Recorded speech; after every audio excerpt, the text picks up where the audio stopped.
Ford just did something that makes zero sense. They took Britain's best-selling car and made it electric. But here's the twist nobody saw coming.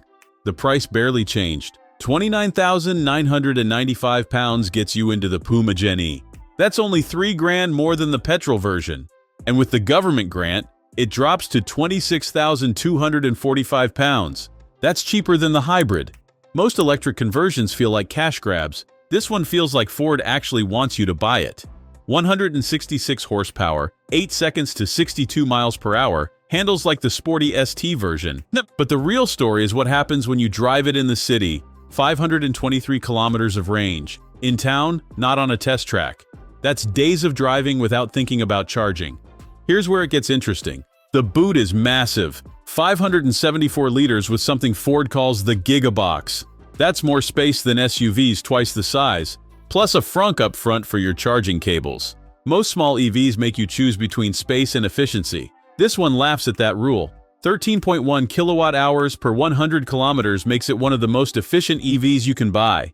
And yeah, the motorway range drops to 233 miles total, but that's not what this car is for. This is a city weapon that happens to handle road trips when you need it to. Charge from 10 to 80% in 23 minutes, fast enough for a coffee stop. The steering feels quick, the throttle response is instant, and it carves corners like it forgot it's supposed to be practical. Inside, you get dual 12-inch screens, wireless Apple CarPlay, even Alexa built in. The armrest slides to wherever feels right. Wireless charging pad keeps your phone topped up. It's the small details that separate good EVs from ones you actually want to live with. Here's the part that shocked me. Ford is throwing in a free home charger with installation, plus 10,000 miles of free charging through Octopus Energy, and a 5-year service plan. That's not a car company trying to make a quick buck. That's Ford actually supporting the switch to electric. The only real compromise? The ride is firmer than the petrol version. Not uncomfortable, just less cushy over rough roads. But you're getting that Puma fun-to-drive feel with zero tailpipe emissions. So here's the reality. This isn't the longest-range EV. It's not the most luxurious, but it might be the smartest buy in the small electric SUV segment right now. Affordable, practical, actually fun to drive. And it's already sold out the first production run.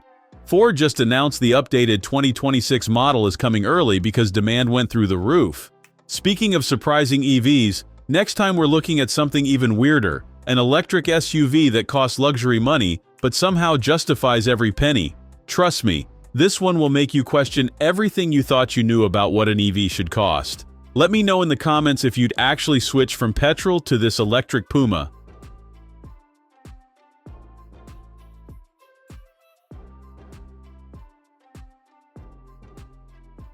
Thanks for watching. If you enjoyed this video, hit that like button and subscribe for more content just like this. Leave a comment below with your thoughts or questions. I read every single one. And don't forget to click the bell icon to get notified about my next upload. See you in the next video.